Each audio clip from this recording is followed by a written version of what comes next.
Hi అండి, అందరూ ఎలా ఉన్నారు? ఈరోజు మరొక కుకింగ్ బ్లాగ్తో మీ ముందుకు వచ్చేసాను. ఈరోజు మన స్పెషల్ వచ్చేసి చికెన్ బిర్యానీ. సో ఈరోజు నేను వచ్చేసి 1 కేజీ చికెన్ బిర్యానీకి ప్రిపరేషన్ చూపిస్తున్నాను. సో 1 కేజీ చికెన్ తీసుకున్నాను, 1 కేజీ రైస్ తీసుకున్నాను. దానికోసం ఇప్పుడు చికెన్ మ్యారినేట్ చేసుకుందాం. ఏదైతే గిన్నెలో మనం బిర్యానీ చేద్దాం అనుకుంటున్నామో దాంట్లోనే చికెన్ వేసేసుకొని మొత్తం అన్ని మసాలా అన్నీ వేసుకొని మ్యారినేట్ చేసుకోవాలి. సో నేను 1 కేజీ చికెన్ తీసుకున్నాను. దాంట్లో కారం వేసుకున్నాను, రుచికి సరిపడినంత కారం వేసుకోవాలి. సాల్ట్ కూడా మన టేస్ట్కి తగ్గట్టు సాల్ట్ వేసుకోవాలి. నెక్స్ట్ వచ్చేసి నేను బిర్యానీ మసాలా వేస్తున్నాను. అది ఇంట్లోనే ప్రిపేర్ చేసుకుంది. అన్ని హోల్ గరం మసాలా వేసుకొని పౌడర్ చేసుకుంది. నెక్స్ట్ వచ్చేసి జీలకర్ర పౌడర్ వేసుకోవాలి. నెక్స్ట్ ధనియా పౌడర్ వేసుకోవాలి.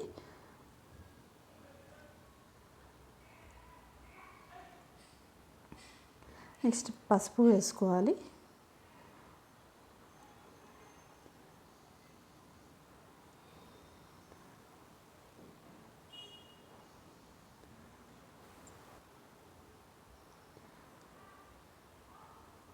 నెక్స్ట్ వచ్చేసి మనకి కావాల్సిన మసాలా ఐటమ్స్ అన్నీ ఇప్పుడు చెప్తున్నవన్నీ హాఫ్ వచ్చేసి కర్రీలో వేసుకోవాలి, హాఫ్ రైస్లో వేసుకోవాలి.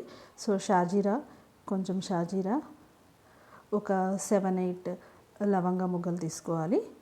సేమ్ ఇవే ఐటమ్స్ మనం ఒక ప్లేట్లో రైస్లో వేయడానికి పక్కన పెట్టుకోవాలి. నెక్స్ట్ వచ్చేసి ఒక 4 ఇలాచీ తీసుకోవాలి. అలాగే ఒక 6-7 మిరియాలు తీసుకోవాలి. ఒక హాఫ్ మరాఠీ మొగ్గ, నెక్స్ట్ వచ్చేసి స్టార్ లాగా పువ్వు ఉంటుంది కదా, అది జాజి పువ్వు. సో ఇవి తీసుకోవాలి. ఈ లోపల మనం రైస్ కుక్ చేయడానికి వాటర్ బాయిల్ చేసుకొని పెట్టుకోవాలి, అది మ్యారినేట్ చేసేలోపు. సో ఇప్పుడు మనకి వాటర్ అనేది బాయిల్ అయిపోయింది. సో ఈ వాటర్లో వచ్చేసి నేను రైస్ యాడ్ చేస్తున్నాను. ఈ రైస్ యాడ్ చేసి కావాలంటే మనకి టేస్ట్ కోసం కొంచెం రైస్ ఒక 15 మినిట్స్ అలా నానబెట్టుకొని పెట్టుకోవచ్చు. సో నేను ఒక 15 మినిట్స్ ముందే రైస్ నానబెట్టుకొని పెట్టాను. సో రైస్ వాటర్ బాయిల్ అయ్యేలోపు అది నానిపోతుంది. ఇప్పుడు బాయిల్ అయిపోయిన వాటర్లో రైస్ వేసేస్తున్నాను. ఇవి రైస్ వేసేసిన తర్వాత మనకి దీంట్లోనే సాల్ట్ వేసుకోవాలి, రుచికి సరిపడా సాల్ట్, రైస్కి సాల్ట్. ఇంతకుముందు మనం అక్కడ వేసింది ఓన్లీ కర్రీలోకి సాల్ట్ వేసాము. ఆ కర్రీలోకి సాల్ట్ వేసిన తర్వాత ఇక్కడ కూడా సాల్ట్ వేసుకోవాలి. అండ్ మనం ఏవైతే తీసుకున్నామో మసాలా ఐటమ్స్ అన్నీ పక్కకు పెట్టుకున్నాం కదా, ఆ పక్కకు పెట్టుకున్న ఐటమ్స్ అన్నీ దీంట్లో వేసేసుకోవాలి. కొంచెం పుదీనా, కొంచెం కరివేపాకు దీంట్లో రైస్లో యాడ్ చేసేసుకొని పెట్టుకోవాలి.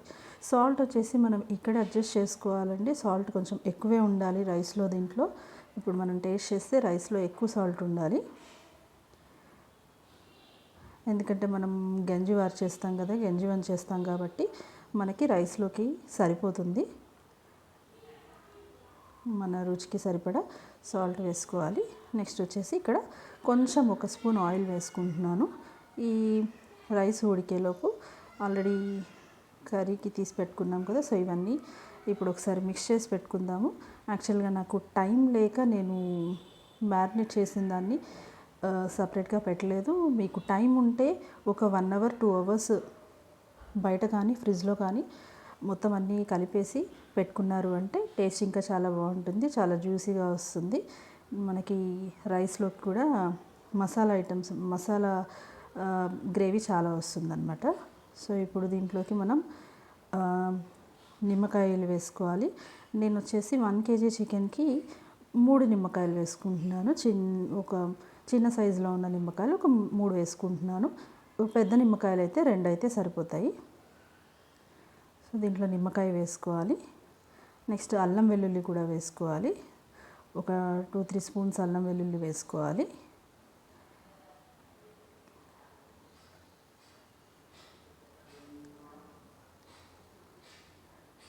పెరుగు వేసుకోవాలి. మనకి 1 కేజీ చికెన్కి ఆల్మోస్ట్ మనకి ఒక హాఫ్ కేజీ వరకు పెరుగు పడుతుంది. 500 ml హాఫ్ కేజీ వరకు పెరుగు వస్తుంది. సో పెరుగు ఎంత ఎక్కువ వేస్తే మనకి గ్రేవీ లాగా అంత ఎక్కువ వస్తుందన్నమాట. సో కొంచెం పుల్లగా ఉన్న పెరుగు అయితే బెటరు. ఫ్రిడ్జ్లోంచి అప్పుడే తీసిన పెరుగు కాకుండా కొంచెం పుల్లగా ఉన్న పెరుగు అయితే మనకి టేస్ట్ చాలా బాగా వస్తుంది. సో చూస్తున్నారు కదా, నేను ఆల్మోస్ట్ హాఫ్ కేజీ వరకు కర్డ్ వేసేస్తున్నాను.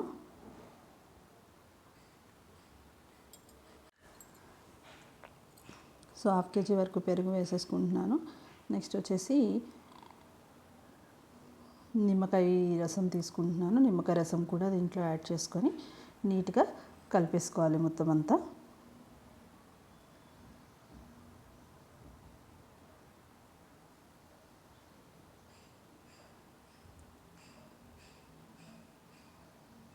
గింజలు లేకుండా చూసుకొని నిమ్మకాయ రసం కూడా దీంట్లో వేసేసుకోవాలి.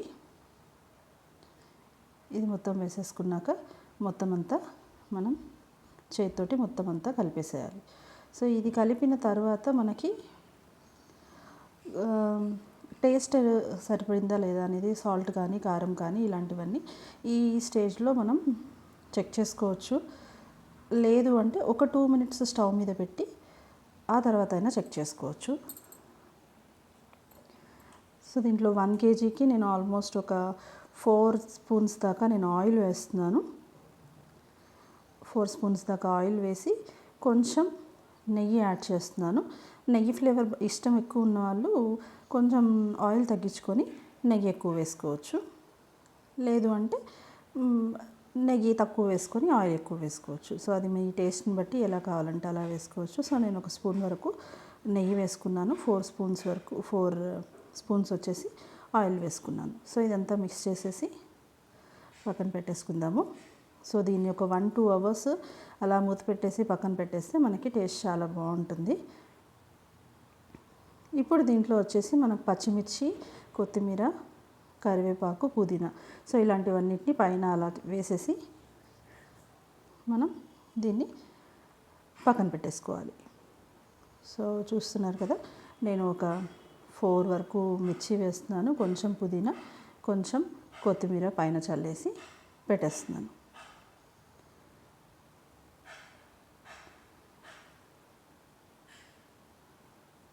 సో ఇప్పుడు మనం మ్యారినేట్ చేసిన చికెన్ అంతా రెడీ అయిపోయింది. కావాలంటే ఒక 1-2 అవర్స్ అలా పెట్టేసుకొని తర్వాత కుక్ చేసుకోవచ్చు. లేదు అంటే ఇమీడియట్గా స్టవ్ మీద పెట్టేసుకోవచ్చు. సో ఇది ఇప్పుడు స్టవ్ మీద పెట్టేయచ్చు మనం. నాకు టైం లేక డైరెక్ట్గా పెట్టేస్తున్నాను. సో స్టవ్ మీద పెట్టేస్తున్నాను. ఇప్పుడు దీన్ని అలా ఉంచి ఒక 2 మినిట్స్ కుక్ చేసి కుక్ అవుతూ ఉంటుంది మనం రైస్ వేసుకునే లోపు. సో ఒక 2-3 మినిట్స్ చికెన్ అనేది హైలో కుక్ అవ్వాలి. సో నేను హై ఫ్లేమ్లో పెట్టేసి పైన రైస్ వేసేస్తున్నాను. ఒక 80% వరకు ఉడికిన రైస్ తీసుకున్నాను. ఆ రైస్ని నేను గంజి వంచేసి రైస్ మీద వేసేస్తున్నాను. సో మొత్తం రైస్ అంతా ఒక 80% వరకు ఉడికింది. సో దాన్ని తీసుకొని నేను మొత్తం దీని మీద వేసేస్తున్నాను. ఇక్కడ మనకు కావాలి అంటే గంజి వచ్చేటప్పుడు కొంచెం గంజి అనేది ఒక గ్లాస్లో పక్కకు తీసుకొని పైన లైట్గా వాటర్ స్ప్రింకిల్ చేస్తే మనకి దమ్ అనేది కరెక్ట్గా అవుతుంది. మనకి రైస్ కుక్ అయిందా లేదా అని డౌట్ ఉన్న వాళ్ళు అలా ఉన్నప్పుడు మనం అది ట్రై చేయొచ్చు. కొంచెం గ్లాస్లో వాటర్ తీసుకొని గంజి వంచి ఉంటుంది కదా, అది తీసుకొని పైన మొత్తం అంతా వేసేసిన తర్వాత పైన మనం దాని మీద వేసుకోవాలి. సో నేనైతే అలా చేయట్లేదు. కరెక్ట్గా నా రైస్ అనేది ఉడికిపోయింది. సో నేను ఎక్స్ట్రా వాటర్ అనేది యాడ్ చేయట్లేదు. సో హై ఫ్లేమ్లోనే ఉంచి మనం రైస్ అంతా యాడ్ చేసుకోవాలి. 80% కుక్ అయిన రైస్ని ఇక్కడ యాడ్ చేసుకోవాలి. సో ఇదంతా యాడ్ చేసుకున్న తర్వాత మనం పైన లైట్గా కొత్తిమీర, పుదీనా, కరివేపాకు ఇలాంటివన్నిటిని యాడ్ చేసుకోవాలి. సో ఇలా రైస్ అంతా ఈక్వల్గా స్ప్రెడ్ చేసేసుకొని పైన ఇలా పెట్టేసుకోవాలి.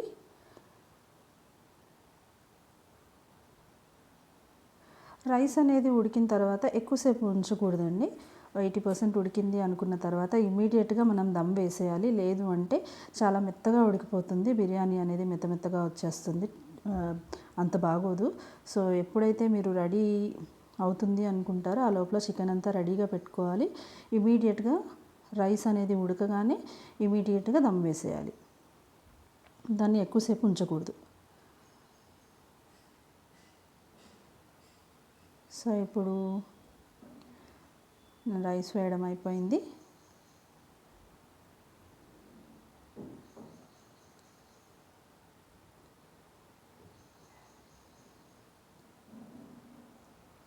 సో 1 kg చికెన్కి నేను 1 kg బాస్మతి రైస్ తీసుకున్నాను. చికెన్ ఎక్కువ కావాలనుకునే వాళ్ళు 1 kg తీసుకోవచ్చు. తక్కువ చికెన్ తింటారు అనుకునే వాళ్ళు 3/4 kg చికెన్ తోటి కూడా చేసుకోవచ్చు. 1 kgకి 1 kg అనేది కొంచెం మనకి పీసెస్ అనేవి కూడా ఎక్కువగా వస్తాయి. సో ఇక్కడ నేను పచ్చిమిర్చి, కొత్తిమీర, పుదీనా పైన అలా చల్లేసి పెట్టేస్తున్నాను. ఇక్కడ మనం అయిపోయిన తర్వాత కొంచెం ఒక స్పూన్ నెయ్యి వేసుకోవాలి పైన. సో ఒక స్పూన్ నెయ్యి వేస్తున్నాను, పైన అలా చల్లుతున్నాను. ఒక స్పూన్ నెయ్యి వేసేసి మనం ఇప్పుడు దీని మీద మూత పెట్టేసి కొంచెం బరువుగా ఏదైనా పెట్టాలి. సో వాటర్ ఏమైనా ఫిల్ చేసేసి ఒక గిన్నె పెట్టేస్తే సరిపోతుంది. ఒక చిన్న గిన్నె తీసుకొని వాటర్ ఫిల్ చేసేసి ఆ మూత మీద పెట్టేస్తే సరిపోతుంది. ఇది పెట్టేసిన తర్వాత ఇప్పుడు స్టవ్ని మీడియం ఫ్లేమ్లో పెట్టేసి ఒక 3-4 మినిట్స్ ఉంచాలి. తర్వాత ఒక 20 మినిట్స్ ఆర్ 30 మినిట్స్ మనం వేసుకున్న రైస్ని బట్టి ఉడికించుకుంటే వేడి వేడి బిర్యానీ రెడీ. ఒక half an hour stove off చేసిన తర్వాత ఒక హాఫ్ అన్ అవర్ తర్వాత మనం సర్వ్ చేసుకుంటే టేస్టీ చికెన్ బిర్యానీ రెడీ అయిపోతుంది. మనం ఎక్కువ రైస్ తీసుకుంటే ఒక 40 మినిట్స్ వరకు దమ్ పెట్టుకోవాలి. తక్కువ రైస్ తీసుకుంటే మనకి ఒక 30 మినిట్స్ ఆర్ 25 మినిట్స్ అనే టైం అనేది సరిపోతుంది. ఇదండి ఈరోజు వీడియో. మీకు నచ్చింది అనుకుంటున్నాను. మరొక వీడియోతో మళ్ళీ కలుద్దాం. అంతవరకు సెలవు. నేను మీ సుధారాం.